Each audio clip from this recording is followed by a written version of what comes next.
आज हम लोग जेक बोर्ड 2024 केमिस्ट्री सेट 1 देखेंगे। Objective question, molar conductivity of electron increase with, याद रखिएगा, increase its dilution.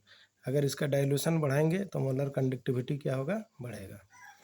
The relative lowering of vapour pressure in case of a solution of non volatile solute is equal to the mole fraction of solute. ये क्या है, roles law. Roles law का ये definition है। अगर roles law का definition आप कर लीजिएगा तो ये आपका ऑब्जेक्टिव क्वेश्चन हो जाएगा। Colligative properties of the solution depends on, 3 number question, number of solute particles.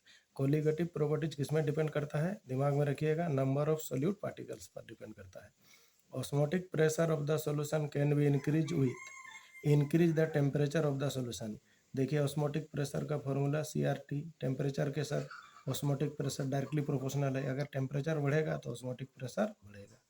तो इसमें ये 4 नंबर का ऑब्जेक्टिव क्वेश्चन हो गया। फिर which of the following equals solution in colourless ion. ये देखिए, यहाँ आप लोग को देखेंगे, देखिए Sc3+, Mn2+, Fe2+, कोबाल्ट 2+। इसमें आप Sc3+ का इलेक्ट्रॉनिक कन्फिग्रेशन कीजिए। आर्गन का 18 इलेक्ट्रॉन होता है, 3d1 4s2।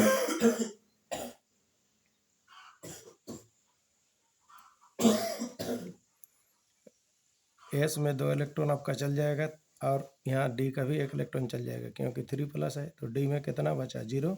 जिस आयन का डी ऑर्बिट में 0 इलेक्ट्रॉन होगा वही आपका कलरलेस आयन बनाएगा। तो आपका Sc3+ हो गया। How many coulomb of charge is required for dilution reduction of 1 mole of aluminium 3+ to aluminium. तो एल्यूमिनियम 3+ को एल्यूमिनियम में कन्वर्ट कीजिएगा तो इसमें 3 इलेक्ट्रॉन आपको प्लस में, इसमें एक सिंपल फॉर्मूला है, अगर इधर प्लस है तो यहाँ +3 इलेक्ट्रॉन दीजिएगा, अगर इधर माइनस रहेगा तो इधर आपको -2 इलेक्ट्रॉन दीजिएगा। तो चार्ज आपका कितना हो जाएगा, 3 इलेक्ट्रॉन यहाँ ई कर रहा है, आपका लॉस कर रहा है आपका। तो 3 से 96,500 आपका फेराड को गुना कर दीजिए तो उतना कूलम हो जाएगा। 1 फेराड का मान होता है 96,500 कूलम। तो 289500 कूलम आंसर आ जाएगा। The unit of first order reaction is, इसमें एक ट्रिक है, मोल पर लीटर n-1 पर सेकेंड। तो इसमें फर्स्ट ऑर्डर रिएक्शन n के जगह 1 दीजिए तो 1 और 1 घटा दीजिए तो 0। किसी भी चीज़ के 0 पावर क्या हो जाता है, वो 1 हो जाता है। तो ये 1 - 1 0 हो गया, तो क्या बचा, केवल पर सेकेंड बचा। तो the unit of first order reaction क्या हो जाएगा आपका, पर सेकेंड हो जाएगा। Analogous electronic configuration of 3D series. 3D series में आपका किसका होगा, ये थोड़ा सा ध्यान दीजिए। इसमें आपका स्कैंडियम है, क्रोमियम है, मैग्नीज है और Fe है।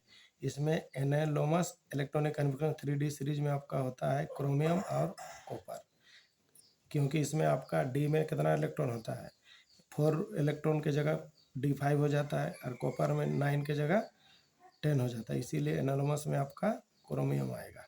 ठीक है, फिर आपका अभी ये इसका आप देखेंगे कितना number, 9 number question. The rate of reaction of 3A equal to 2B is. Rate of reaction कैसे बनाया जाता है, जितना यहाँ आपका है नंबर वो 1/3 लिखिए, 1/3 पल आगे रिएक्शन का आगे, यानी कि आपका आगे LHS में माइनस होता है और RHS में प्लस होता है। इतना जितना रहेगा आपका, जैसे 3 है तो 1/3 होगा, 2 है तो 1/2 होगा, और A को क्या लिखा जाएगा, dA/dt, और B को क्या लिखा जाएगा, dB/dt। आपका LHS माइनस होता है, RHS प्लस होता है। कहने का मतलब रिएक्टेंट में आपको माइनस देना होगा, प्रोडक्ट में प्लस देना होगा। तो ये रेट ऑफ रिएक्शन। कंडक्टिविटी का फॉर्मूला पूछा गया है, कंडक्टेंस इनटू सेल कांस्टेंट। ये आपका केमिस्ट्री में फॉर्मूला है, कंडक्टिविटी का किसके बराबर होता है, conductance into cell constant. The magnetic moment of Mn2+। The magnetic moment of Mn2+ का कैसे करेंगे, सबसे पहले मैग्नीज का 25 आपका एटॉमिक नंबर होता है, उसमें आपका 2 इलेक्ट्रॉन रिमूव करना होगा। तो इसका इलेक्ट्रॉनिक कन्फिग्रेशन पहले लिखिए, Ar18 3d5 4s2, ऐड करके देखिए 18 और 2 25, इसमें आपका +2 इलेक्ट्रॉन कट जाएगा। कौन वाला, जो आपका बड़ा ऑर्बिट है, बड़ा ऑर्बिट कौन है आपका 4s का 2 इलेक्ट्रॉन कट गया। डी में कितना इलेक्ट्रॉन बचा, 5। तो इसका बॉक्स डायग्राम बनाइए। 1 2 3 4 5 तीनों अनपेयर्ड इलेक्ट्रॉन है। तो n बराबर कितना हो गया आपका 5, तो 5 रख दीजिए। 5 और यहाँ पर 5 तो कितना हुआ 7 और 5 कितना इंटू कर दीजिए। 7 5 35 या 35। ठीक है। उसके बाद इलेक्ट्रॉनिक कन्फिग्रेशन आपका क्रोमियम का पूछा गया है। तो क्रोमियम का एटॉमिक नंबर आपका होता है 24। तो इसमें आपका बता दिया गया है 3D सीरीज एलिमेंट है। इसमें आप डी में 4 इलेक्ट्रॉन नहीं होता है, तो डी में 5 इलेक्ट्रॉन भरिए। आर्गन का 18 होता है। 18 और 5 कितना हो गया 23 और 1 24। यही आपका हो गया इलेक्ट्रॉनिक कन्फिग्रेशन। इसमें आपको ऑप्शन दिया रहेगा 4 गो, उसमें ये जो ऑप्शन रहेगा उसको टिक मारिएगा। फिर देखिए आपका 13 number question, which of the following is ambient ligand. Ambient ligand आपका Cn माइनस होता है, NO2 माइनस भी होता है। तो इसमें दोनों ही है बोथ, यानी कि आपको सी में टिक मारना होगा। फिर IUPAC नेम ऑफ FeCO5, ये आपका कोऑर्डिनेशन कंपाउंड का क्वेश्चन है। तो देखिए यहाँ पर CO को यहाँ कार्बोनिल बोला जाता है। कितना कार्बोनिल है 5, तो पेंटा कार्बोनिल। Fe को आयरन बोला जाता है, तो ही हो जाएगा penta carbonyl iron. The oxidation number of Fe in K4 FeCN6। इसमें आपको ऑक्सीडेशन नंबर का कुछ रूल है, उसको आपको दिमाग में रखना होगा। जैसे K पोटासियम है, फर्स्ट ग्रुप का, इसका ऑक्सीडेशन नंबर 1 होता है, तो 1 × 4 तो 4 हो गया। आपको Fe का पूछा है, उसका x लिखिए, फिर प्लस साइनाइड का -1 होता है, -1 × 6 तो -6 आपका इधर हो गया 4। तो 6 में से 4 माइनस हो गया, तो क्या बचा आपका -2। ये x है, आपका माइनस को इधर ले आइए प्लस, तो इसका ऑक्सीडेशन स्टेट कितना हो जाएगा Fe का +2। व्हिच इज नॉट एग्जिस्ट, इसमें जो फॉर्मूला आपका नहीं होता है उसको आपको टिक मारना है। जैसे फास्फोरस पेंटाक्लोराइड ये एग्जिस्ट करता है, होता है। आर्सेनिक पेंटाक्लोराइड भी होता है, SbCl5 भी होता है। तो क्या नहीं होता है, NCl5 नहीं होता है। नाइट्रोजन पेंटाक्लोराइड नहीं होता है, नाइट्रोजन ट्राइक्लोराइड होता है।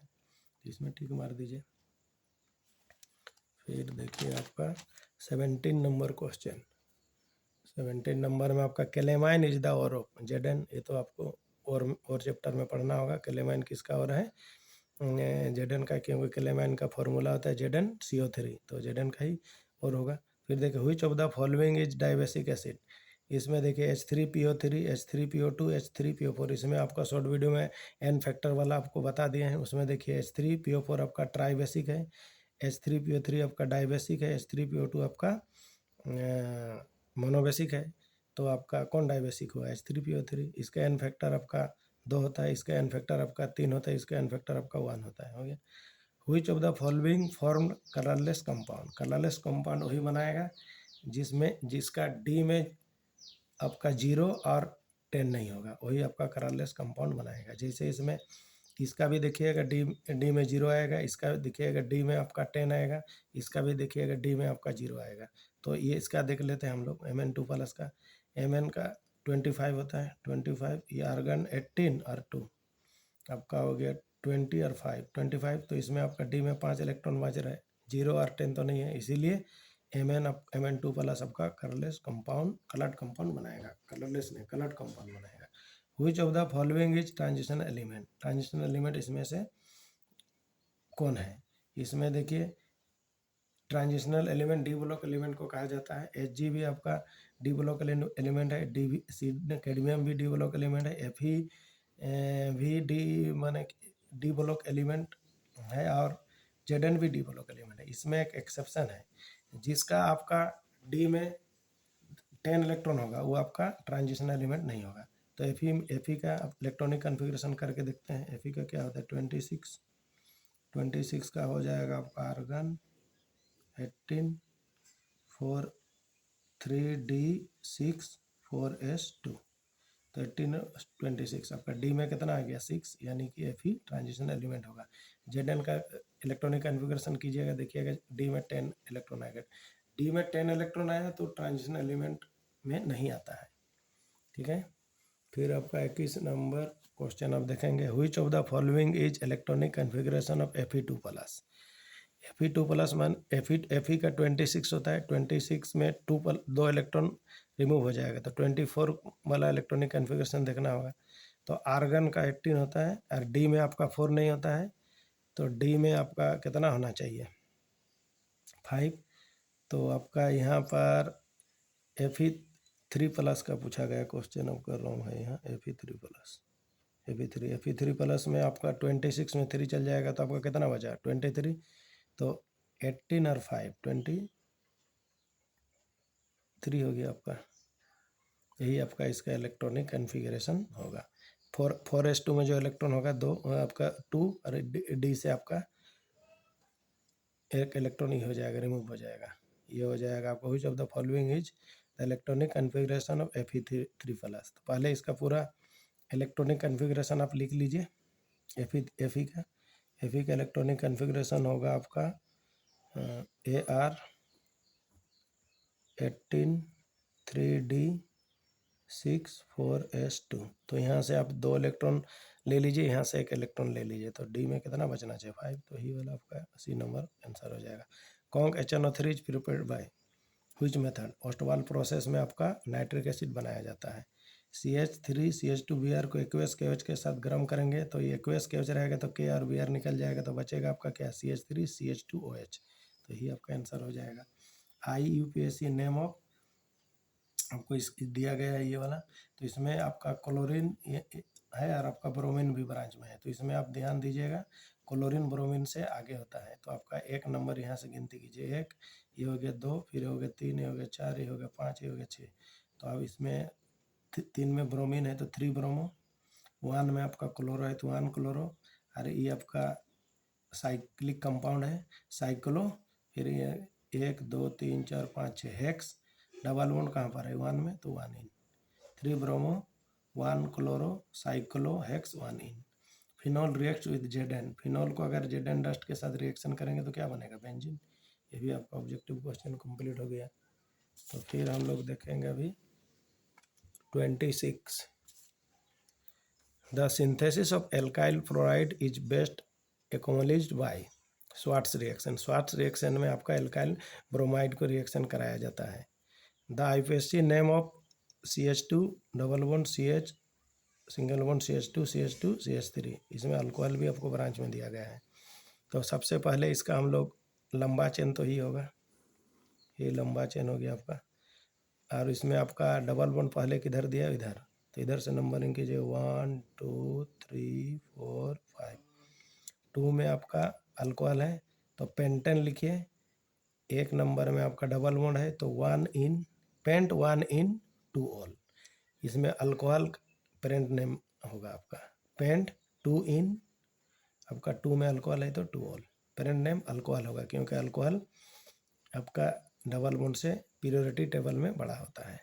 The name of reaction is, क्या हो जाएगा आपका, एनिलीन को CHCl3 के साथ KOH के साथ गर्म करते हैं तो आपका क्या बनता है NC बनता है, NC। तो इस रिएक्शन का नाम होता है कार्बाइल अमीन रिएक्शन। एनिलीन को क्लोरोफॉर्म और KOH के साथ गर्म करते हैं तो NC बनता है, आपको बेंजीन के ऊपर में NC बनेगा, तो इसका नाम है carbylamine reaction. Fehling solution is, Fehling solution का क्या फॉर्मूला होता है आपको पूछा गया है, COSO4 + NaOH। Scurvy is due to, scurvy किस विटामिन की कमी से होता है, तो विटामिन C की कमी से होता है। तो इस तरह से आपका 30 नंबर क्वेश्चन हो गया। फिर 31, which of the following is organometallic compound. Organometallic compound उसको बोला जाता है जिसमें कार्बन और हाइड्रोजन होना ही चाहिए, कार्बन और हाइड्रोजन होना चाहिए, साथ साथ में आपका कोई मेटल रहना चाहिए, तो उसको हम लोग बोला जाता है ऑर्गेनोमेटालिक कंपाउंड। तो इसमें देखिए कहीं मेटल नहीं है, इसमें भी कहीं मेटल नहीं है, इसमें भी कहीं मेटल नहीं है, क्लोरीन नॉन मेटल है, Na देखिए मेटल है, तो ही ऑर्गेनोमेटालिक कंपाउंड हो गया। Lucas test is use to distinguish between, Lucas test का हम लोग यूज कहाँ करते हैं, प्राइमरी सेकेंडरी और टर्सरी अल्कोहल को डिस्टिंग्विश करने के लिए, डिस्टिंग्विश करने का मतलब अंतर दिखाने के लिए। 35-40% dilute solution of HCHO is called, उसको कहा जाता है फॉर्मेलिन, उसको कहा जाता है फॉर्मेलिन। फॉर्मेलिन एक प्रकार का इंजेक्शन है, इसमें आपको इसका यूज बता देते हैं। अगर किसी भी लाश को फॉर्मेलिन का इंजेक्शन दिया जाए तो कम से कम आपका 24 से 36 घंटा तक वो जैसे का तैसे ही रहेगा, वो सड़ेगा नहीं, यही फॉर्मेलिन का काम है। Give an example of polysaccharide carbohydrate, starch होता है इसका, पॉलीसेचराइड हाइड्रोकार्बन का example. Which is more acidic, सबसे ज़्यादा एसिडिक इसमें कौन है? सबसे ज़्यादा एसिडिक आपका फॉर्मिक एसिड है। फॉर्मिक एसिड सबसे ज़्यादा आपका एसिडिक है। उसके बाद ये वाला, उसके बाद आपका ये वाला, सबसे लास्ट में ये वाला। तो क्या होगा आपका? फॉर्मिक एसिड हो जाएगा। इस तरह से आप लोग 35 क्वेश्चन देख लिए, जो जेक बोर्ड के लिए बहुत इंपॉर्टेंट है। Thank you.